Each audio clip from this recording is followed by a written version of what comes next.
एक मिनट, हाँ यहाँ थे। अह अत अताम अन अह तम त अम आव अम, चलिएगा। अब इसके साथ साथ मैं अगर लिखूं आपके हस धातु के, हमने ए बीच में जोड़ दिया हस और आपका तय अंत में, तो क्या बन गया ए हसत। अब देखो ए बीच में जोड़ दिया हस और अंतिम प्रत्यय ताम, ए हसताम, ठीक है। फिर ए लिखा, बीच में जोड़ा हस और अंतिम प्रत्यय जोड़ दिया न, तो क्या बन गया ए हसन। अब आ जाते हैं मध्यम पुरुष में, ए बीच में जोड़ा हस और अंत में जोड़ दिए दो विसर्ग, तो बन गया ए हसह। अब देखो ये यहाँ हलंत लगा लेना गुड्डा, फिर है ए, फिर लिख दिया हस और बीच में अंतिम प्रत्यय क्या है आपका तम, अहसतम। और आ जाए मध्यम उत्तम पुरुष का, मध्यम पुरुष का बहुवचन तो ए और हस, और लास्ट में क्या है तय है पूरा, तो ए हसत। अब इधर आ जाते हैं, फिर ए हमने लिखा हस और इधर लिख दिया म, अहसम। फिर आ गया ए हस और आव, तो आव जोड़ेंगे तो आपका संधि हो गई ए हसाव। अब लिखेंगे ए इधर हस और इधर लिख देंगे आम, तो ए हसाम। याद हो गया लंग लकार, ए हसत, ए हसताम, ए हसन, ए हसह, ए हसतम, ए हसत, ए हसम, ए हसाव, ए हसाम, ठीक है। ए हसत, ए हसताम, ए हसन, ए हसह, ए हसतम, ए हसत, ए हसम, ए हसाव, ए हसाम। इसका अर्थ क्या है कि वह हंसा, हमने कहा वह हंसा, तो कहेंगे सह ए हसत, सह ए हसत, वह हंसा, सह ए हसत, वह हंसा। फिर कहें वे दोनों हंसे, तो तऊ ए हसताम, तऊ ए हसताम, वे दोनों हंसे, क्योंकि भूतकाल की बात की जा रही है। अगर मैं कहूं वह हंसता है, तो वह हंसता है, सह हंसती करेंगे, और कह दिया वह हंसा यानी कि भूतकाल, तो सह ए हसत, तऊ ए हसताम, और ते ए हसन यानी कि वे सब हंसे। मैं कहूं तू हंसा, तो त्वम ए हसह, क्या कह दिया त्वम ए हसह, तुम दोनों हंसे, तो त्वम युवाम, क्या कर देंगे युवाम ए हसह। तुम सब हंसे तो यूयम, क्या हो गया यूयम ए हसत, यूयम ए हसत। मैं हंसा तो अहम ए हसम, अहम ए हसम। आवाम यानी कि हम दोनों हंसे, तो कहेंगे आवाम ए हसाव। हम सब हंसे तो वयम अ हसाम, हम सब हंसे तो वयम ए हसाम, ठीक है। समझ में आया कि नहीं आया? तो देखिएगा ए हसत, ए हसताम, ए हसन। अब तुम अगर गम धातु को लेके आओ, यानी कि जाना क्या है गम धातु, तो गच्छति गच्छता गच्छन्ति चलते हैं, तो उसके रूप कैसे चलेंगे, तो कहेंगे ए गच्छत, ए गच्छताम, ए गच्छन। क्या हुआ ए गच्छत, ए गच्छताम, ए गच्छन। मध्यम पुरुष ए गच्छः, ए गच्छतम, ए गच्छत। उत्तम पुरुष ए गच्छम, ए गच्छाव, ए गच्छाम। तो देखो दो लट लकार था, लट लकार के सहारे तुम्हें लिट लकार भी याद हो गया, ठीक है। उसके सहारे क्या है लिट लकार भी याद हो गया, आपके रूप चलते हैं बिल्कुल लट की तरह, बस बीच में इश्य इश्य जुड़ रहा है। अब लंग लकार थोड़ा सा अलग है, बस पहचान कैसे करोगे कि अगर ए आ रहा है आरंभ में तो लंग लकार है, लेकिन साथ में प्रश्न ये भी आ जाता है कि जैसे दे दिया ए हसह, जैसे शब्द दे दिया ए हसह, ये किस वचन और पुरुष का है। अब पहचानो भाई किस वचन पुरुष का है। मैम हलंत भूल जाते हैं कहाँ लगता है, अभी बताती हूँ आरती। वो भी अगर पूछा जाए कि ये किस लकार का, किस वचन का है और किस पुरुष का है, तो याद है ए हसह, ए हसतम, ए हसत, बिल्कुल तुम्हें ढंग से याद है, तो आंख मीच के तुम विचार करोगे और तुरंत सही लगाओगे कि मध्यम पुरुष एक वचन में ए हसह बनता है ना, मध्यम पुरुष एक वचन में ए हसह बनता है। तो इस तरह से ही आपको याद करना होगा, ठीक है। आप ये कह रहे मैम भूल जाते हैं कि कहाँ हलंत लग रहा है और कहाँ आपका विसर्ग लग रहा है, ठीक है, ऐसी भी बात है। तो चलिएगा आपको दिख रहा है, तो हम बनाते हैं, ये दिख रहा है भाई, हाँ भाई दिख रहा है। अंत में अंतिम तीन शब्द, इनमें ना तो हलंत है ना विसर्ग, बाकी सब में हलंत विसर्ग है, बाकी सब में हलंत विसर्ग है। तो आपके अंतिम तीन कैसे कैसे कहेंगे, मध्यम पुरुष का बहुवचन और उत्तम पुरुष का द्विवचन और बहुवचन में ना तो कहीं हलंत है और ना ही कहीं विसर्ग है। मध्यम पुरुष के बहुवचन में और उत्तम पुरुष के द्विवचन और बहुवचन में ना तो कहीं हलंत है और ना ही कहीं विसर्ग है, ठीक है। यहां पर बना लो चाहे, ये रहा, इनमें ना तो कहीं हलंत है ना कहीं विसर्ग है, बस ये याद कर लेना। बाकी भाई देखो ए हसत, ए हसताम, ए हसन। इधर चलते हैं अगले पे, चलो जैसे ये ए पठत, ए पठताम, ए पठन है, अब इसमें कहाँ हलंत है कहाँ विसर्ग है।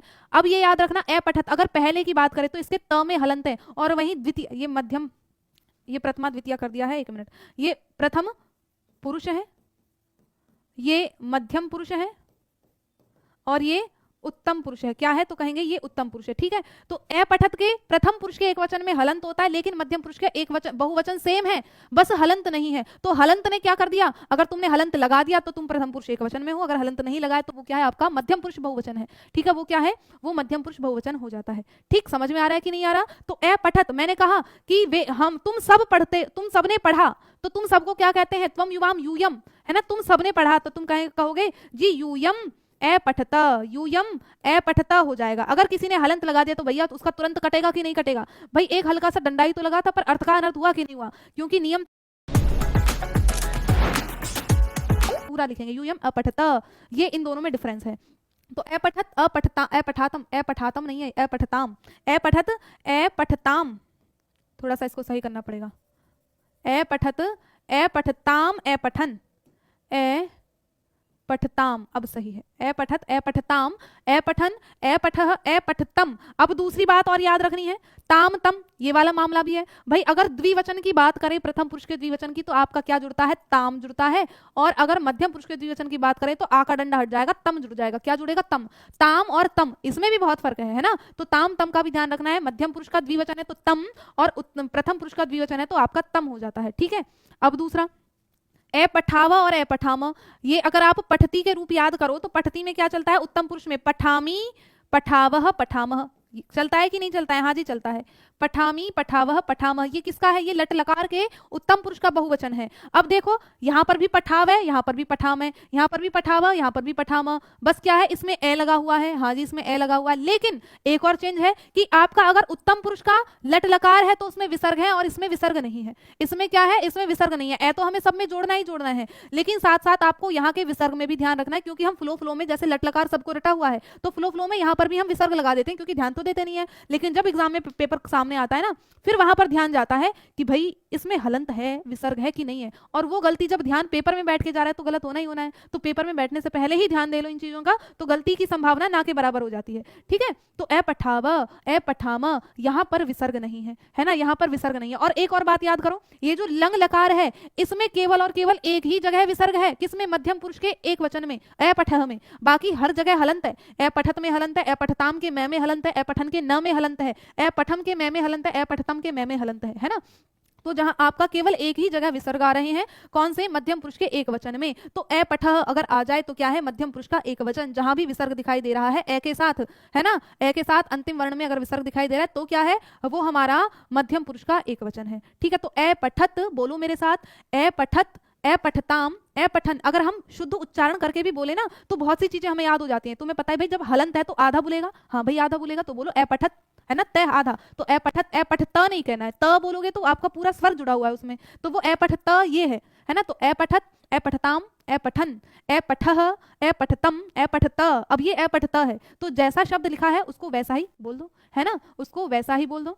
तो ए पठत ए पठताम ए पठन ए पठह ए पठतम ए पठत ए पठम ए पठाव ए पठाम। अगर विसर्ग है तो बोलेंगे है, विसर्ग का उच्चारण क्या होता है, तो कहेंगे है होता है। तो ए पठह, है ना। अब जब हम ये वाला बोल रहे थे उत्तम पुरुष का, तो पठामी पठावह पठामह ऐसे बोलते हैं ना, तो हम पठाव पठाम तो नहीं बोलते कि पठामी पठाव पठाम, ये गलत हो जाता है। तो जो लिखा है उसको उच्चारण भी करो, जैसा आप बोलोगे लिखे हुए को पढ़ोगे तो मतलब वही आपका नॉलेज बहुत अच्छी है, क्योंकि आपको पता है कहाँ किस चीज को कैसा बोला जाता है। आपका उच्चारण कौशल बहुत अच्छा है, और उच्चारण कौशल सबका अच्छा है, बस हम जल्दबाजी में गलत कर देते हैं, और वो जल्दबाजी हमें बहुत आगे फिर भुगतनी पड़ जाती है, एक एक दो नंबर के चक्कर में। तो वो जल्दबाजी से बचना है, हमेशा जल्दबाजी में नहीं रहना। पढ़ने के मामले में, अपने नंबर के मामले में, जॉब के मामले में तुम्हें पढ़ना है तो उस बारे में जल्दबाजी नहीं करनी। बाकी अपने और कार्य, दैनिक दिनचर्या कार्य निपटाए उनको जल्दबाजी में करके रफा दफा करो और अपने काम में लगो। और इस काम को जल्दबाजी में करोगे तो फिर नंबर जल्दबाजी में कट जाते हैं, है ना। तो इस काम को हमेशा सूक्ष्मता से आपको करना है।